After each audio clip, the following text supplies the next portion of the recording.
Eu vou chamar de pastor novamente, que é uma bênção, né? Não adianta. Já estou profetizando novamente sobre a vida dele. Senhor, em nome de Jesus, colocamos a vida do Serginho na tua presença, Senhor. Que o teu Espírito Santo, Senhor, desça e enche esse lugar com a tua glória, Pai. Que através do Serginho nós possamos receber a tua palavra, Senhor.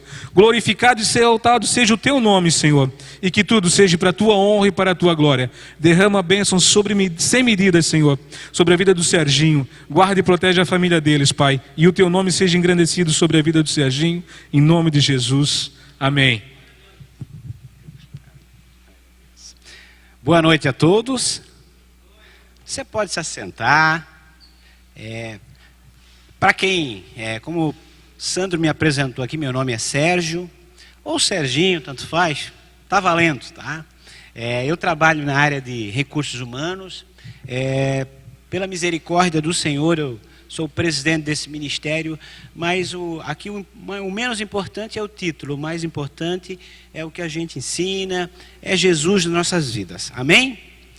E durante esses dias, eu busquei a Deus e quis trazer uma palavra para empresário, profissional liberal, mas também que viesse em conformidade com a palavra de Deus. E antes de a gente falar aqui, muitas vezes nós temos alguns paradigmas que precisam ser quebrados, precisam mesmo. Nós temos às vezes a Bíblia apenas como livro religioso, às vezes é um livro só para adorar a Deus, e claro que é, mas a Bíblia também é um livro que fala de família, a Bíblia também é um livro que fala de relacionamentos, a Bíblia também talvez seja um dos livros que mais fala de negócio, você sabia disso? Vários e vários livros que eu já li, e alguns ainda que eu não li, sei de títulos, tem como liderança a liderança de Jesus Cristo, que é a maior liderança, sem sombra de dúvida alguma, o maior líder que já existiu foi Jesus Cristo. Você quer aprender alguma coisa sobre liderança? Estude Jesus Cristo. Até ateus, outras religiões, leem sobre a liderança de Jesus Cristo, mesmo que eles não tenham como Deus, o ateu, por exemplo, mas quando ele observa a liderança de Jesus Cristo, realmente é tremendo. Hoje se fala tanto, o irmão lá dá treinamento, eu também dou treinamento em algumas lá, de coaching, né? O que é o coaching? É aquela pessoa que faz, né, discipula as pessoas. E o que Jesus fazia? Ele era discipulador. Se fala de liderança, Jesus teve a liderança servidora. Então todo tipo de treinamento você vai achar na Bíblia também. Amém? Glória a Deus. O treinamento hoje, ou a palestra, ou a pregação, independente do nome que você queira dar, está baseado na Bíblia aqui, no livro está tanto em Mateus 7, 24 a 27, quanto Lucas. Mas eu só vou ler ali o texto de Lucas. Lucas 6, capítulo 47 até o 49. Lucas capítulo 6, versículo 47 até o 49.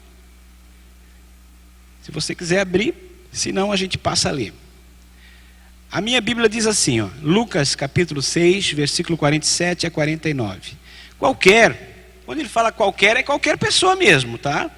Qualquer que vem a mim e ouve as minhas palavras, olha só que interessante, ouve e as observa,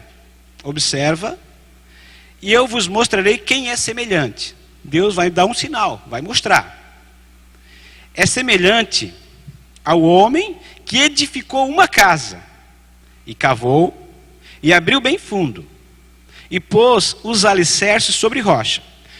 E olha só, o que diz que vem aqui, e vindo a enchente, bateu com ímpeto contra aquela casa, e não a pôde abalar, porque estava fundada sobre a rocha.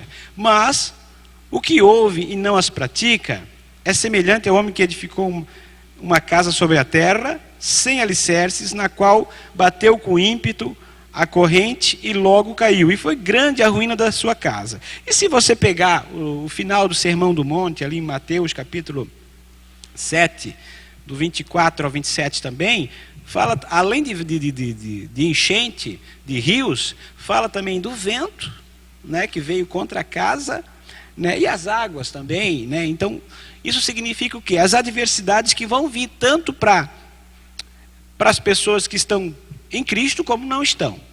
Então, eu fiquei estudando um pouquinho, e só para você entender, quando Jesus ele pregou, esse foi o famoso Sermão do Monte, ou Sermão da Montanha. Talvez um dos sermões mais lindos da Bíblia. Mas o interessante, a gente começa a aprender aqui algumas coisas já antes do sermão. Antes de Jesus pregar esse sermão, se você for ler um pouquinho lá antes, o que Jesus fez? Ele passou uma noite inteira em oração, se preparando. Muitas vezes nós empresários, nós cristãos, profissionais liberais ou funcionários públicos, funcionários privados, independente do cargo que você ocupa, a gente tem que depender de Deus, isso é óbvio. Nós, até para respirar, nós dependemos de Deus, mas nós precisamos nos preparar. Por exemplo, Fabiano De Brassi fez uma palestra no nosso seminário, ele olhou e disse assim, olha, quando eu olho essas cadeiras, são 1.300 e poucas cadeiras aqui. Eu não sei em quantos nós estamos aqui, mas tem duas maneiras de olhar. A primeira é, poxa, a igreja está vazia, né? Mas a segunda maneira eu posso olhar, poxa, eu estou na frente, porque eu vim, aqui, as outras pessoas não vieram, então você pode se olhar e dizer, poxa, eu resolvi vir, eu resolvi me preparar. E Jesus ele começa a se preparar. Ele ora, ele escolhe os seus 12 discípulos, ele recruta, ele seleciona, e se fosse uma empresa seria a contratação, ele contrata. Mas olha só o que a gente aprende de novo, antes do sermão.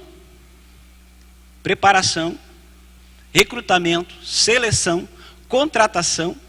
E ele começa a falar no Sermão do Monte, sobre as bem-aventuranças. Eu imagino Jesus Cristo chegando naquele monte, ele antes a Bíblia diz que ele curou, ele fez um monte de trabalho, não trabalho de macumba, né, gente? Trabalho de Deus, né? A gente tem que ser bem claro, porque a comunicação precisa ser bem clara. Ele curou, ele expulsou demônios, ele fez o que tinha que fazer. Outra coisa que a gente aprende aqui, ó, Jesus é trabalhador, passou a noite inteira orando, escolheu seus 12 discípulos e trabalhou. Então, nós precisamos fazer a nossa parte. Tanto é que em João 5,17, disse, meu pai trabalha até agora e eu também trabalho. Então, Deus abençoa o trabalhador. Deus abençoa aquele que se prepara, que trabalha. A nossa parte nós somos obrigados a fazer. E ele começa a pregar um dos sermões que mexe com a sociedade, que praticamente inverte tudo o que eles tinham aprendido. Porque aquele povo estava acostumado a ouvir um evangelho onde os fariseus diziam que olho por olho, dente por dente, né? Se alguém matar, vai morrer, era muito a ferro e fogo. E Jesus vem pregando um evangelho aonde os excluídos, aqueles que a sociedade não dava valor, eles tinham vez. Outra coisa que Deus está nos ensinando. Muitas vezes a gente quer os nossos funcionários contratar gente pronta. É bom, claro que é muito mais fácil. Mas Jesus fez o quê? Por 30 anos ele se preparou. E por 3 anos ele exerceu o seu ministério. Ele se preparou 10 vezes mais do que o tempo de ministério.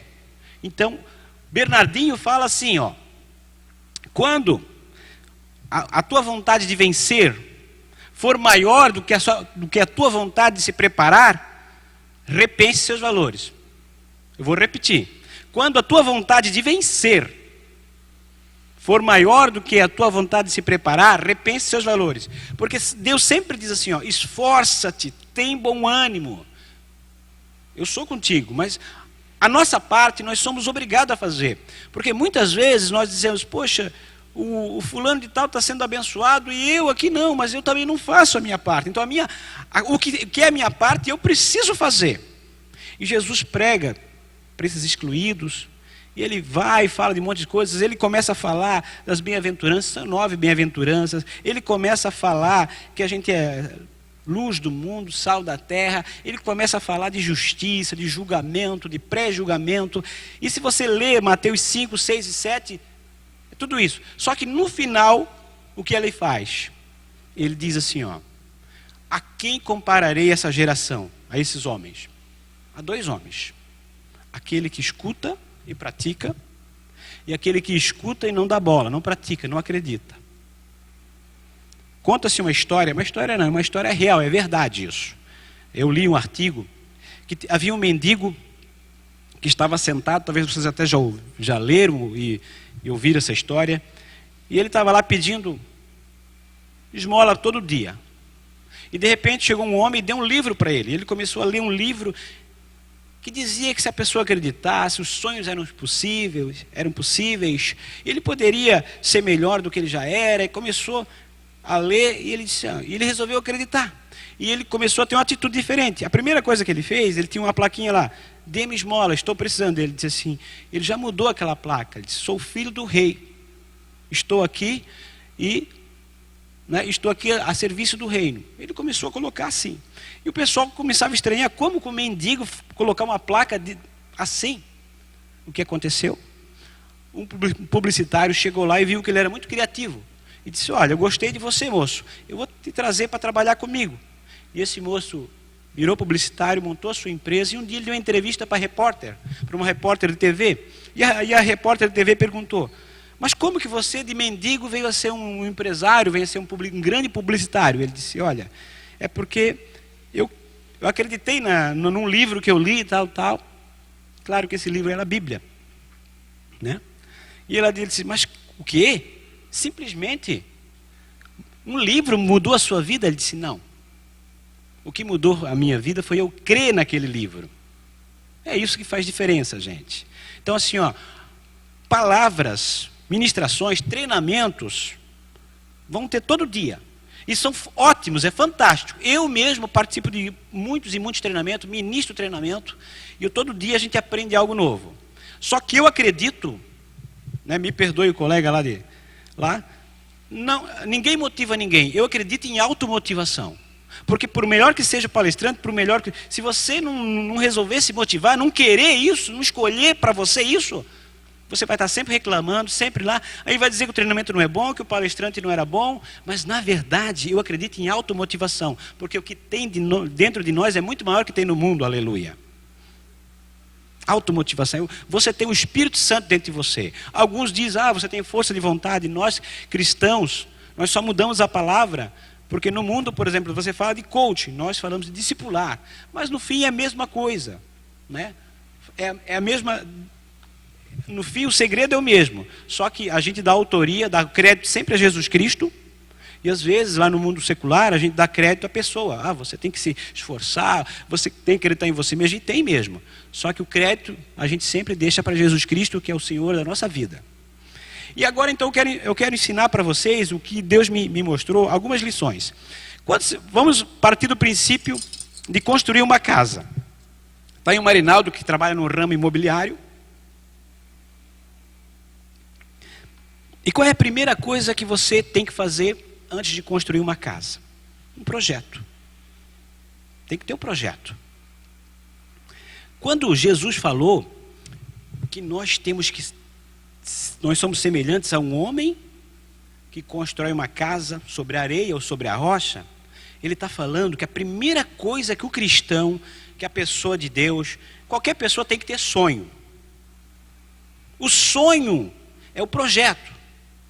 Agora, quando eu falo casa, transfira isso para a tua vida pessoal, transfira isso para o teu negócio, é a mesma coisa. Você aplica os mesmos princípios que eu vou falar da casa, se aplica aos teus planos pessoais, aos teus planos profissionais, ministeriais, independente dos teus sonhos. Quando eu falo de sonho, significa projeto.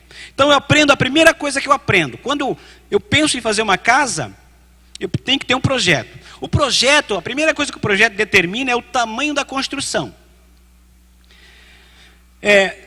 Se eu quero fazer uma casa grande, eu tenho que saber que o meu projeto tem que contemplar o terreno, tem que contemplar isso, os cômodos, né? Eu tenho que saber o tamanho do meu sonho. Então, Deus nunca vai te dar algo além do teu sonho. Se o teu sonho for pequeno, Deus vai te dar um sonho pequeno. Se o teu sonho for grande, Deus vai te dar projetos grandes.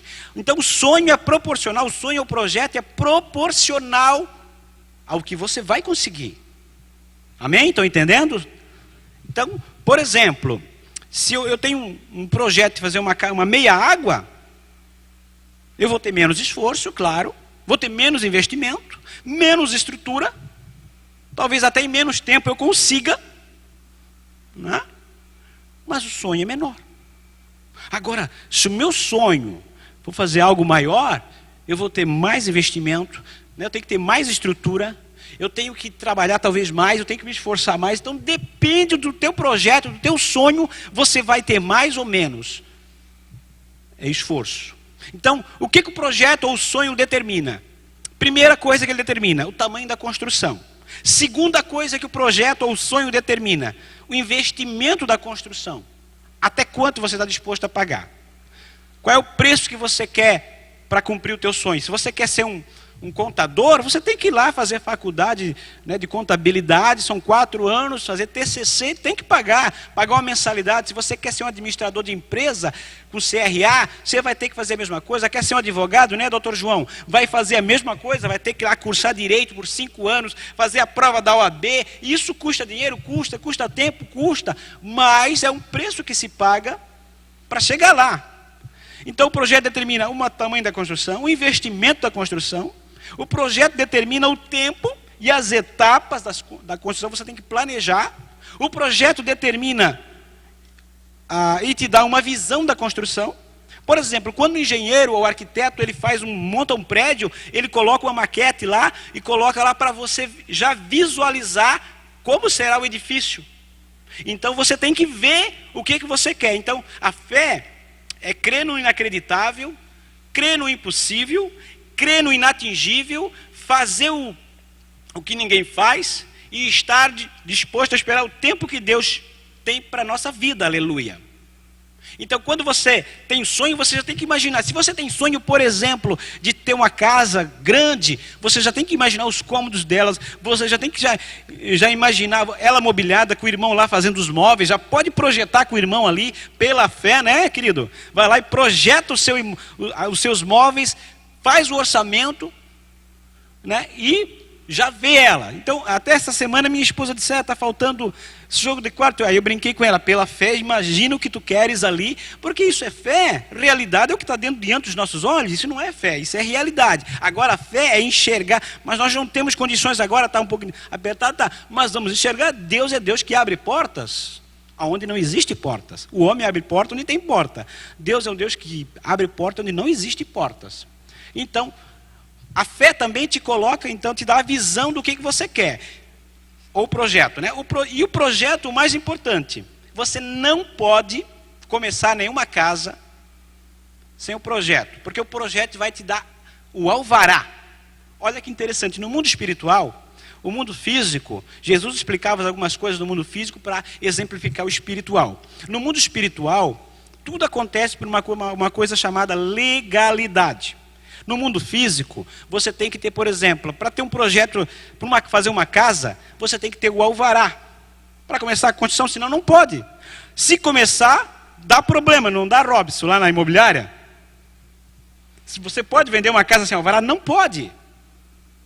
Né? Então, olha só que interessante, o que a gente aprende aqui? Ó? O sonho é o alvará que Deus te dá para você começar já ter o seu projeto na mão, ter sua casa, já edificar o seu negócio, já edificar os teus sonhos. Então, o sonho é como se fosse o teu alvará diante de Deus, a legalidade que você precisa para conseguir o que você quer. Se você não sonhar, é como se fosse fazer uma casa sem projeto. Então, o que acontece? Uma casa sem projeto, ela vai estar irregular, vai ser de qualquer jeito, talvez eu não tenha a noção do que vai acontecer com essa casa, né? Então vai acontecer um monte de problema, dá problema depois. E muitas vezes nós levamos o nosso negócio assim, a nossa vida com Deus assim, enfim, nós fazemos tudo de qualquer jeito. Como dizia aquela música do Zeca Pagodinho, deixa a vida me levar. Então, sonho, o projeto é como se fosse o teu sonho, a tua fé. A segunda etapa da casa é a forma como construída. Você tem um sonho, Deus já te deu o projeto, deu aquilo. Então, agora, como é que você está fazendo isso? Então, podemos usar qualquer mão de obra. Vou fazer a casa, bota qualquer um. Podemos fazer de qualquer maneira. E podemos fazer também num tempo errado. Deixa eu explicar. Imagine que eu tenho uma casa. Aí eu tenho o projeto, tenho o meu sonho lá. O que é que tu vai colocar? Bota qualquer um. Tá bom. Se você bota qualquer um, vai sair qualquer coisa. Isso é lei de semeadura e colheita. Claro que às vezes a gente não conhece a pessoa, colocou e foi, se arrependeu. Mas assim, quando você coloca qualquer um, sai qualquer coisa. Coloca qualquer um para colocar o piso, vai sair qualquer piso. Coloca qualquer um para pintar a tua casa, vai sair qualquer pintura. Então, o que nós aprendemos com isso? Quando eu tenho sonho diante de Deus, quando eu tenho meu negócio, a minha empresa, enfim, aquilo que Deus colocou no meu coração para fazer, eu tenho que ter as pessoas certas do meu lado. A pessoa certa, na função certa, tem uma grande probabilidade de as coisas acontecerem no tempo certo, da maneira correta e da forma legal. Por quê? Porque são gente que sabe o que está fazendo. Agora, quando a gente coloca pessoas que não sabem o que está fazendo, dá problema. Não dá, Beto, quando contrata errado? Dá problema. Se contratar certo, dá certo. Então, tudo é assim. Márcio, bota um funcionário lá que não sabe vender carro. Dá problema, não dá? Então, nós temos que ter a pessoa certa na função certa. Então, o segundo passo é como nós colocamos esse projeto diante de Deus. Por exemplo, você tem um sonho de montar uma empresa. Deixa eu te contar um segredo. Aí você vai lá e conta para a pessoa errada o teu sonho. O que acontece? A pessoa às vezes mata a tua fé. Acaba com o teu projeto. Ah, não, isso aí não dá nada. Ou de repente, esse aí está com um sonho. E daí o que acontece? No mundo espiritual, às vezes mata a tua fé. Então, você tem um projeto, tem um sonho, quer montar uma empresa, quer ser um homem próspero diante de Deus, tem a pessoa certa para contar. Pessoa certa. Uma pessoa de confiança, uma pessoa que vai orar contigo. Diga, nós vamos colocar isso diante de Deus. E Deus vai falar conosco, vai nos dar a direção. Não conta para qualquer um o teu projeto. Senão daqui a pouco você eu quero fazer exemplo de um construtor, fazer uma casa assim, assim, assado. Daí conta para todo mundo. Daqui a pouco alguém faz antes que tu, diz, copiou de mim. Então, quando você vai fazer, quando coloca diante de Deus, e tenha 1, 2 amigos, mas a pessoa certa. Não coloque o teu sonho, o teu projeto na mão de qualquer um. Outra coisa, de qualquer maneira, não, você tem que fazer do jeito certo. Coloque em oração. Veja se você tem a provisão para fazer isso. Espere o tempo certo. E outra, por exemplo, quando a gente reformou o nosso apartamento, foi uma loucura, porque a gente estava com o pedreiro e com o pintor lá dentro. Mas a gente só tinha 15 dias para fazer a mudança. Foi doideira, como diriam os amigos meus do retiro lá, foi chapaceira. Eles usam essa palavra. Foi loucura. Então era o pintor, era o pedreiro, era poeira, era para cá. Não foi o tempo certo. Depois a gente consertou. Mas o certo seria o quê? Primeiro o pedreiro acabar, depois o pintor pintar. E quando a gente pula etapa, as coisas não acontecem do jeito que a gente quer às vezes. Por quê? Porque a gente pula etapa. E a nossa vida com Deus também é assim. Às vezes a gente monta a empresa hoje, já quer amanhã ganhar lucro. Charles, tens quanto tempo a empresa? 8 anos, 9, né? Tu deve ter ganhado todo o lucro possível no primeiro ano, foi? Claro que não. Então tem um tempo para as coisas acontecerem. Tem um tempo. Então, você tem uma empresa, tem um sonho, saiba que esse sonho vai custar um preço. E você tem que estar disposto a lutar por ele. Então, primeira coisa, projeto, ter sonho. Segunda coisa, a forma como construímos a nossa casa. A terceira coisa, como nós utilizamos essa casa? Nós podemos ter esse sonho, essa casa para morar, se fosse numa casa, para morar com conforto, morar sem conforto, morar e nem usufruir da casa, ou podemos ter essa casa para vender ou alugar. Eu estou fazendo uma analogia da nossa vida, do nosso negócio com casa. A primeira coisa, o que é? Quando você faz uma casa, qual é a tua intenção? É ter a tua cara, é ter o teu jeito. Então você precisa morar com conforto e usufruir disso. E muitas vezes, o que acontece? Você aluga essa casa, parece que outros vivem isso no nosso negócio, na nossa vida, que parece que outros estão te dando opinião, vive a tua vida, faz aquilo que você não tem vida, você não tem decisão, você escuta todo mundo e todo mundo manda na tua casa, e daí o que acontece? Parece que a casa nem é tua, parece que você nem é o dono da casa. E quando você monta a sua empresa, quando você monta o seu negócio, diante de Deus também, você tem que ter posição com Deus, porque Deus é um Deus que honra a fé, e a fé começa certo do começo. Ora Deus falou assim, ora Deus falou assim, ora eu vou fazer. Quem vai para tudo quanto é lugar, ele vai demorar muito mais a chegar, porque ele faz caminhos sinuosos. Então, Deus te deu uma direção, vai naquela direção, espere o comando de Deus. Então, se esse teu projeto é um projeto abençoado, espere o tempo certo, Deus vai te abençoar com certeza. Se você for fiel a Deus, Deus te abençoa. A outra maneira é, que manutenção damos à nossa casa? Se você constrói uma casa, a gente pode ser doente por limpeza, e daí a gente não faz mais nada naquela casa, só quer fazer isso, e daí o que acontece? Aí você acaba com o relacionamento familiar, não deixa os filhos usufruir da casa, você não usufrui da casa, você perde o seu tempo. Então o que acontece? É importante dar manutenção? Claro que sim, mas o teu negócio é a mesma coisa, você pode ser doente pelo seu negócio, você não dá mais bola para a família, só quer saber disso, e quando você esqueceu, perdeu família, você não vê mais seus filhos crescerem. Então a casa, vida, negócio, tudo isso é a mesma coisa. Então você tem que ter um equilíbrio. Todos nós já erramos algumas coisas, às vezes a gente vai por um caminho de mais e deixa outro de menos. Então a casa, a manutenção que você dá nessa casa, a manutenção que dá para o seu negócio, você tem que dar. Tem um ditado que diz: o olho do dono é que engorda o gado. Então você tem que estar presente. E delegar não é abdicar. Olha que interessante, eu vou falar de novo. Delegar não é abdicar. Geralmente o empreendedor, ele precisa de um administrador. Porque todo empreendedor, ele é visionário. O empreendedor, ele enxerga o que ninguém enxerga, ele é corajoso, ele faz negócio. Não, eu vou fazer porque Deus está comigo, ele tem coragem. E o administrador é aquela pessoa que vai calcular os investimentos, calcular as receitas, as despesas. Então ele precisa de alguém diferente dele para ter o seu equilíbrio, o freio.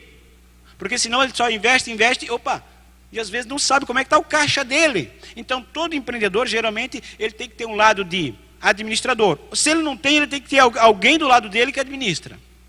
E é difícil conciliar os dois. Geralmente o visionário é aquela pessoa que enxerga muito longe. Mas ele precisa de alguém organizado, de alguém que execute aquilo, senão vai dar problema. Também, se o cara também for muito medroso, não investir, às vezes o negócio vai devagarzinho. Então você tem que saber o tamanho do seu sonho. Amém? Está tranquilo? Estão entendendo? Glória a Deus. Então, a gente tem que ter o equilíbrio nessa manutenção da casa. E tem que dar uma manutenção da forma certa. A outra coisa importante, e talvez seja a mais complicada,